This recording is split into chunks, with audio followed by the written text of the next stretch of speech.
Vamos conversar com o Leandro Puchalski, meu amigo meteorologista, que acompanha cada um dos seus boletins lá e nos últimos tempos tem trabalhado muito com tanta chuva ali pelos lados do sul, né? E para nós aqui também é sempre bom o olhar dele, particularmente para a nossa região aqui, a combinação de mudanças climáticas, o El Niño trazendo aí, fazendo de 2023 um ano bem mais quente até aqui, mas nem começou o verão. Será que vai ser pior do que o calor que a gente já experimentou há um mês atrás? Nem isso, né? Uns 20 dias atrás. Tivemos calor aqui de 42 graus. É muito quente. Querido amigo meteorologista Leandro Puchalski, muito bom dia. Bom dia, Daércio. Bom dia aos nossos ouvintes aqui das Saudades. Prazer mais uma vez conversar com todos vocês. Eu estava dizendo aqui que estação aí trabalhosa para quem é meteorologista e, sobretudo, quem está no sul, que é a área que você cobre mais aí, Santa Catarina, Rio Grande do Sul e Paraná, e São Paulo também, mas, puxa vida, quanta chuva no Rio Grande do Sul, não, Puchalski? Exatamente, né? A gente vem tendo aí bastante trabalho ao longo desses últimos meses, né? A gente teve instabilidades fortes, volumes altos de chuva em setembro, lá na parte do Rio Grande do Sul, depois outubro, um pouco mais na altura de Santa Catarina, alguns pontos do Paraná. A gente teve o mês de novembro, está terminando esse mês de novembro também, mais uma vez com chuva acima da média, e aí distribuída entre Santa Catarina e Rio Grande do Sul, pontos do Paraná também, né? Então tem um cenário assim de muita chuva nesses meses, que é uma característica, né? Você já falou um pouco sobre ele, né? Da questão do El Niño, que traz normalmente, e é nessa época do ano, né? Setembro, outubro, novembro, um pouco de dezembro, o aumento dos volumes de chuva, mais nos estados do sul do Brasil, o norte do Paraná já tem um regime um pouquinho mais próximo do regime de São Paulo, né? Então tem um comportamento um pouquinho diferente, mas nos três estados do sul, de uma maneira geral, é um período bastante complicado quando a gente tem um El Niño, né, que é de intensidade mais forte nesse ano de 2023, então é um cenário muito característico, né, muito típico de época influenciada por ele. Então, infelizmente, é o que a gente vem passando com enchente, com perdas humanas, inclusive, nos estados do sul. Né? Uhum. Sugeria aqui aos nossos ouvintes e telespectadores acompanhar e até se inscrever no canal lá do Puchalski, por se tratar de um jeito muito dedicado à meteorologia. Isso não é um cara que fica só num cenário lá falando de meteorologia. Quando tem neve na serra, ele está lá no meio da neve, lá em cima, transmitindo de lá. É um cara que vive a meteorologia e com extrema competência e serve muito bem para orientar aqui o nosso Sudeste também, porque ele está sempre dedicando. Tem institutos do Sul lá que às vezes em que fui tentar acompanhar são muito bons, tudo, mas nunca falam da gente aqui, né? E o Puchalski não, está sempre citando Mato Grosso do Sul, São Paulo, enfim, e é um jeito extremamente confiável naquilo que ele faz. Agora, me diga uma coisa, que eu não. Tem um negócio que me intriga, Puchalski, que é o seguinte: pá, todo mundo diz, o problema todo é essa chuvarada, por exemplo, para pegar como exemplo as chuvas no Rio Grande do Sul aí nessa temporada. Olha, é chuva demais, que o problema é a camada de ozônio, o calor aqui do Sudeste é a camada de ozônio. Aí, quando você pega o noticiário, está dito assim: não chovia assim desde 1890, desde 1910. Aí eu fico pensando, quer dizer que chovia-se tanto lá naquela época também, quando o mundo não estava industrializado, quando não tinha tudo isso que seria a razão agora desse clima alterado. Eu fico aqui dividido entre o problema está no mundo moderno acabando com a camada de ozônio ou nos ciclos naturais de chuvas, de neve, enfim, dos fenômenos todos. Olha, eu costumo dizer que as coisas elas não são excludentes, né? Você tem um raciocínio correto quando imagina isso, né? Quando a gente ouve uma notícia dizendo, olha, a chuva que aconteceu em tal cidade, em tal região, não acontecia desde 1800, 1900, o que for, né? Então, pô, mas então quer dizer que naquela época lá também aconteceu algo parecido com isso. Esse raciocínio ele é válido, porque a gente acaba realmente tendo esse período de ciclos de eventos extremos acontecendo. Sabe qual é o problema, Daércio? É que que a frequência com que isso vem acontecendo está sendo cada vez maior. E esse é, vamos dizer assim, o pulo do gato, né? A gente acaba tendo, nesses últimos anos, ao longo das últimas décadas, um aquecimento da temperatura do nosso planeta, né? Principalmente pelo aumento da quantidade de CO2, do dióxido de carbono, né? Que é um gás que compõe o efeito estufa, que é necessário para ter vida aqui nesse planeta, e ele é um gás que faz com que a quantidade de energia que é necessária sair da atmosfera e ir para o espaço acaba sendo uma quantidade menor, porque ele é um gás que tem a função de reter aquecimento para a gente ter vida aqui. Só que com uma quantidade muito grande de CO2, essa retenção ela acaba sendo maior. Então, a temperatura ela tem subido gradativamente ao passar dos anos nas últimas décadas. E essa maior energia disponível dentro da nossa atmosfera vem acelerando esses eventos extremos. Ou seja, se esses eventos extremos aconteciam a cada 30, 40, 50, 60 anos, eles estão acontecendo num intervalo muito mais curto. Então, essa é a diferença. Então, sim, realmente, há 40, 50, 80, 90 anos atrás, a gente tinha cenários de eventos extremos, ok, tinha, mas a quantidade era muito pequena. Hoje, a quantidade é muito grande. Então, a gente está tendo uma sequência muito grande desses eventos, e essa é a diferença, né? Os eventos extremos, eles continuam com boa intensidade, algumas regiões até acima, mas a frequência com que eles vêm acontecendo tem sido maior, infelizmente, por causa dessa questão do aquecimento global. Puxa, esse raciocínio eu não tinha até agora, não, viu? É muito interessante observar. Pode ser uma combinação das coisas, isso é, os ciclos existem mesmo, isso nós sabemos, e eles se repetem, mas a questão é que está sendo aí cada vez mais aumentado o ciclo, ele tem se aproximado mais de tempos em tempos. E dentro, então, desse raciocínio, tivemos aqui, não sei exatamente aí no sul, mas temperaturas altíssimas, bem fora do verão. E aí o que ficou? Uma experiência muito, muito ruim aqui pra gente. Foram dias terríveis, Puchalski, sabe?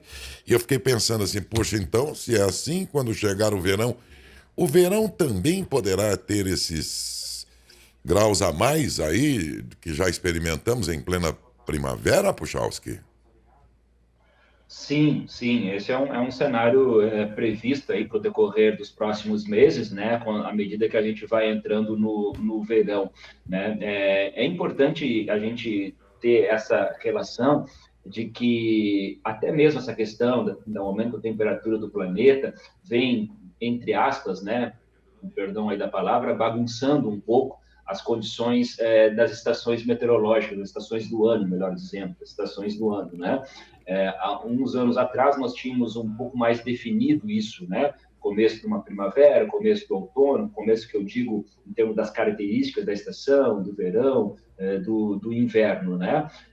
Isso vem, de uma certa maneira, não muito assim teórico, né? Na prática as coisas têm sido um pouco diferentes. Então, a gente tem tido temperaturas extremamente elevadas, por exemplo, nesse período antes do verão.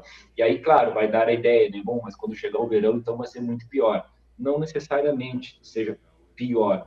A tendência de continuar acontecendo alguns eventos de onda de calor, mas não é porque astronomicamente, e o começo da estação, né, é um começo astronômico e não meteorológico, não necessariamente que isso tenha que piorar. É que na meteorologia, meteorologicamente falando, o aquecimento ele começou antes. Basicamente é por isso, antes do começo astronômico lá do verão. Então tem essa diferença. Mas sim, essa é uma época do ano onde a gente tem algumas ondas de calor. Para você ter ideia, como a gente está sob influência do El Niño, a chuva ela se concentra muito nos estados do sul.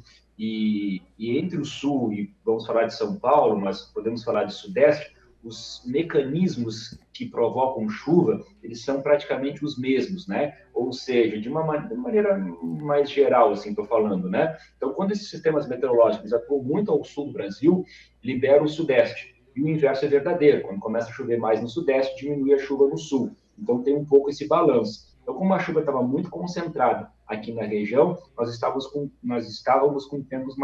dias mais secos no Sudeste, né? Então, dias de aquecimento. E a gente estava tendo ondas de calor, temperaturas extremamente elevadas acontecendo. Então, é um balanço. À medida que a gente tem o verão, e a gente sabe já que durante o período do verão a chuva começa a aparecer mais na região sudeste, né? Uhum. Os sistemas ficam um pouquinho mais na altura de vocês, então a gente acaba tendo aqueles dias um pouco mais instáveis, com a chuva, o que acaba sempre segurando um pouquinho essa maior elevação de temperatura.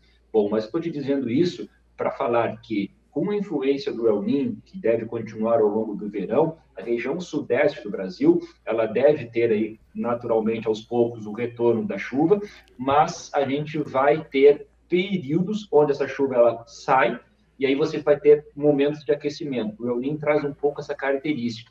Então, a gente deve ter momentos, sim, de ondas de calor ao longo do verão na região, intercalando com esses momentos de chuva, né? Talvez uma frequência não, uma quantidade de dias não muito grandes, porque daqui a pouco a chuva acaba aparecendo, mas pode ter certeza, pode se preparando, porque em alguns momentos, sim, ao longo desses próximos meses, as temperaturas extremamente elevadas devem voltar a acontecer. Cada um dos ciclones que se aproximaram, que passaram aí pelo sul, eu acompanhava os seus boletins e via. E não é para menos uma grande preocupação sua entre ter que noticiar isso, antecipar-se as consequências para as pessoas que te ouvem, que te acompanham, mas ao mesmo tempo não criar um pânico geral. É muito difícil lidar com esse tipo de informação, né? E eu percebia que você tinha todo um cuidado na hora de noticiar esse ciclone chegando aí. Mas a minha pergunta é a seguinte: ou eu estava desatento antes, ou de alguns anos para cá, é que tenho notado os tais ciclones cada vez mais frequentes aí no sul, ou eu que estava desatento antes disso, eles existiam e eu nunca tinha prestado atenção, Puchalski? Não, não, você não estava desatento, não. A questão é aquilo que a gente começou a nossa conversa lá, né? Os ciclones, sim, são características da região sul e sudeste do Brasil, né? Normalmente passam pelo oceano, apesar de alguns serem nas áreas de continente, mas os ciclones fazem parte do que a gente chama na meteorologia de climatologia, ou seja, da característica climatológica de uma determinada região, né? Então, os ciclones são algo que fazem parte da nossa realidade. Mas, como a gente comentou, né, a frequência com que esses sistemas acabam passando está sendo maior. Então, a gente está tendo cada vez mais a frequência desses ciclones que acabam interferindo nas condições do tempo. Então, alguns passam mais afastados da costa, o que acaba muitas vezes não trazendo nenhum tipo de influência, outros muito próximos da costa, o que acaba sempre intensificando as nuvens, sempre trazendo um cenário de chuva. Quando eles têm um processo de formação por dentro do continente e se afastam em direção ao oceano, é um dos piores cenários, porque no processo de formação do ciclone você tem principalmente a questão dos altos volumes de chuva, depois, como o ciclone formado, entra uma questão de vento, né? Então, sempre a gente tem um cenário que nos preocupa, principalmente quando eles atuam muito próximo do continente ou até mesmo sobre o continente. E aí você tem toda essa condição muito adversa, eventos extremos, chuva muito volumosa, de curta duração, então tem um cenário bastante Uhum. complicado. A frequência que está sendo maior aí ao longo dos anos, a gente está tendo cada vez mais afluência desses sistemas. Puchalski, a pergunta a seguir seria mais apropriada para um geólogo, talvez, mas talvez você queira e tenha alguma informação a respeito, e impressionou muito a gente aqui as imagens lá de Gramado, Serra Gaúcha, com fissuras, com aquelas rachaduras todas assustadoras, até para quem vê as imagens aqui, e a gente acompanha isso aí. Afinal de contas, o que é que está acontecendo nesse caso, hein? Realmente isso foge um pouquinho, né, da minha área, sim, mas a gente acaba acompanhando um pouco, né, até porque o start para que isso aconteça, ou que tenha acontecido, tem sido as chuvas dos últimos meses, né? Então, assim, a gente está tendo volumes muito altos ao longo dos últimos meses. A gente tem, para vocês terem ideia, de uma maneira geral, tá? Cada região tem a sua diferença, mas vamos lá, em torno de 100, 150 milímetros de Hum, chuva normalmente acontece em um mês em várias áreas do sul do Brasil. A tá. gente tem tido, desde setembro, volumes de 400, 500, Meu 600 Deus. milímetros dentro de um mês, né? Só Hum, para você ter ideia, eu até não fechei esses dados, mas muito provavelmente tem áreas do sul do Brasil onde a chuva acontecendo entre setembro, outubro, novembro, nesse trimestre, ela deve ter passado do que é o normal de um ano inteiro. Então, você imagina aí a quantidade de chuva, né? A gente tem aham. volumes médios mês a mês, e aí você soma, você tem mais ou menos que chove durante um ano no sul do Brasil. Só no último trimestre já deve ter chovido mais do que o ano inteiro, o normal. Então, já dá uma ideia. Isso deixa o solo extremamente encharcado, né? Então, essa quantidade grande de água, claro que acaba escorrendo em direção ao oceano, mas o solo ele acaba recebendo uma umidade muito grande. E aí entra um pouco, que já não é muito da minha área, mas entra uma parte mais até de engenharia, que provavelmente isso seja aí um start para que a gente tenha problemas como o Gramado acabou tendo lá de rachaduras nas ruas e tudo mais, né? Então, assim, dentro de um cenário que a gente entende que já está presente e que vai continuar acontecendo, para essa questão aí do aquecimento global, que esses eventos extremos vão ser cada vez mais frequentes, a gente tem que também entender, começar a pensar em uma nova engenharia, novas construções que se atente para essa nova realidade. Se você for pegar, na meteorologia a gente chama de normal climatológica, aqui são períodos de 3 anos. Você pega um período de 3 anos e você faz como se fosse uma média, não é bem uma média, mas como se você fizesse uma média da chuva ao longo desses 30 anos, mês a mês. E você tem a normal climatológica. Então, você tem uma normal climatológica de 1930 até 1960, de 1961 até 1990, de 91 até 2010, né? E de 2010 agora até 2020, 30, até 2040. Então, se você for pegar esses períodos de 60, de 1930 até 60, de 61 a 90, 91 até 2010, você vai ver que esses volumes eles estão aumentando. A normal climatológica entre 1930 e 60 era uma, a de hoje é maior, ela é mais alta. Então, isso tem aparecido muito facilmente nos dados. Então, assim, a nossa realidade não é a realidade lá de 1930 e 1960 em termos de volume de chuva. Ele está sendo maior. Então, claro, tudo tem que ser adaptado, inclusive essa questão de engenharia, né? Das pontes, das construções, tudo isso precisa levar em consideração esse aumento dos volumes de chuva para que a gente possa minimizar esses problemas como o Gramado lá acabou acontecendo. Ok.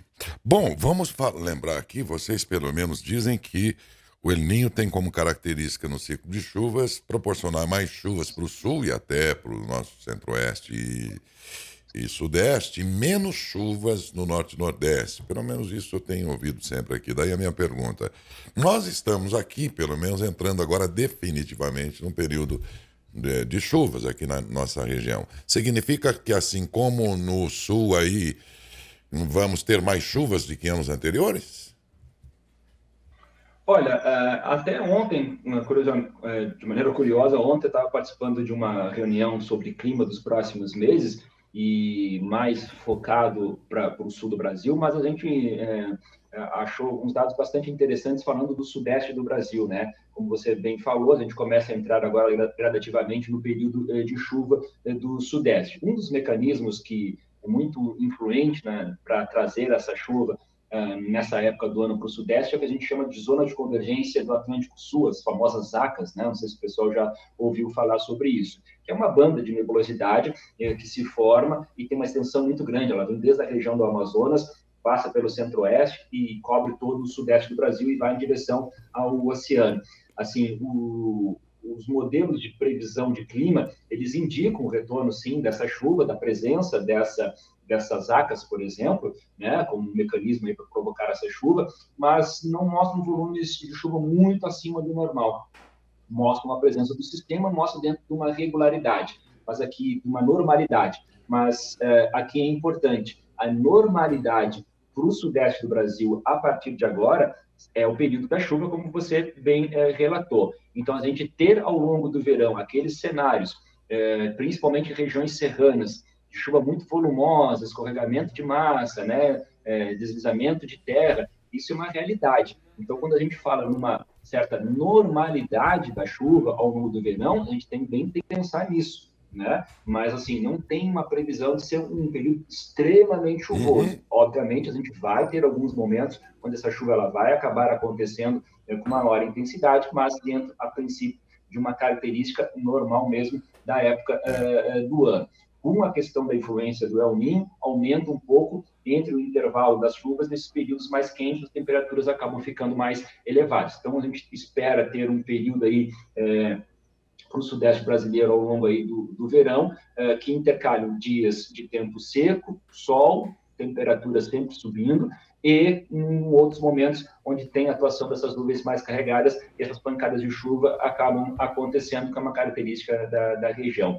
Só eu até anotei aqui um dado disso que a gente estava comentando, Dércio, sobre a gente ter uma frequência maior desses eventos extremos. Um dado do Ministério de Ciência e Tecnologia, se eu não estou enganado, de um trabalho fazendo um levantamento das ondas de calor nos últimos 30 anos. Normalmente, as ondas de calor, né, quando elas aconteciam, elas tinham um período...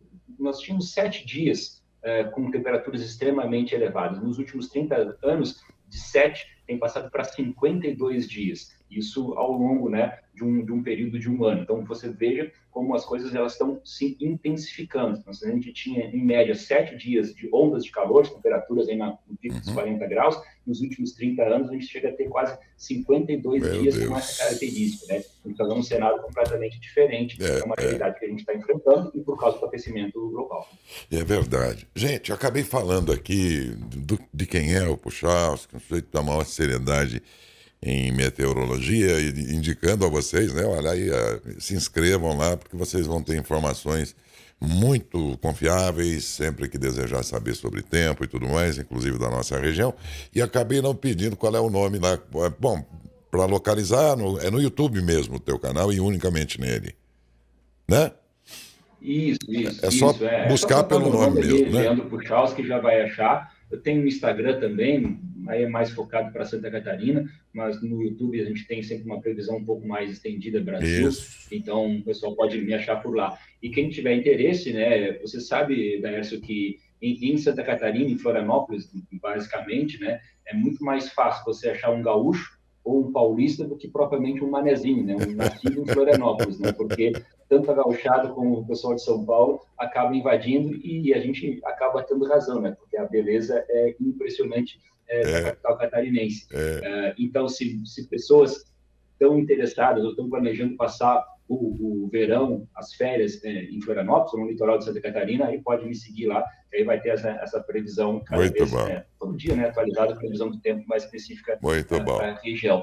Inclusive, isso me permite me estender um pouquinho. Claro. A gente fica falando aqui, muita chuva na região sul do Brasil, vem passando por enchente e tudo mais, as pessoas se preocupam até por questão de verão, né? Ou será que eu vou passar as minhas férias no litoral de Santa Catarina, por exemplo, que é sempre muito procurado? A tendência, a condição é que com anos de El Niño, você tem a chuva muito concentrada na primavera. Durante o verão, esses volumes eles não são tão elevados. E, normalmente, em anos de El Niño, o verão é muito quente no sul do Brasil. Então, a gente tem um cenário previsto para verão no litoral de Santa Catarina bastante aproveitado para quem tem interesse de aproveitar as férias. Vou informar a Secretaria de Turismo aí do seu estado, foi lá no Puchalski, que está sendo o embaixador do turismo catarinense aí, viu? Nas oportunidades que ele tem. Olha, o Leandro Puchalski, meteorologista, falou com a gente sobre todos esses assuntos aí, tudo, inclusive a perspectiva aí de forte calor para o nosso verão aqui, confirmando essa tendência, enfim. E dentro de um serviço que é muito difícil, minha gente, às vezes a gente dá a previsão do tempo aqui e fala, pode chover no estado de São Paulo em pontos, em regiões, né, pontualmente em algumas regiões e tal. No outro dia, você encontra as pessoas e fala assim, você falou que podia chover, mas não choveu onde eu estava. Eu falei, olha, ainda não tem previsão meteorológica para o seu metro quadrado em que você está num país desse tamanhão aqui, né? Mas você vê como é que as pessoas são rigorosas na hora de cobrar do meteorologista, que por isso mesmo tem uma função difícil, né? Tem que fazer uma leitura bem feita e tal, para acertar no máximo possível. Um abraço para o Charles, tenha um bom dia. Daércio, nesse sentido, eu tenho um amigo que diz assim, quando vocês falam que deve chover em pontos isolados, eu já me preparo, porque eu moro no interior, num ponto bem isolado, então é lá que vai chover, e muitas vezes não chove lá. Então a gente faz essa brincadeira. Mas, realmente, você acertar a previsão e acertar a comunicação da previsão também é um desafio, não é muito fácil, para qualquer um. Tem esse lado, às vezes você perde a previsão na comunicação, É. então tem que ter um pouquinho de... Mas não é fácil, mas a gente consegue fazer um trabalho e sim. eu acho que, de uma maneira geral, a gente consegue contribuir para o dia a dia das pessoas. Você faz com extrema competência. Obrigado, Chausco, mais uma vez e um bom dia. Um abraço.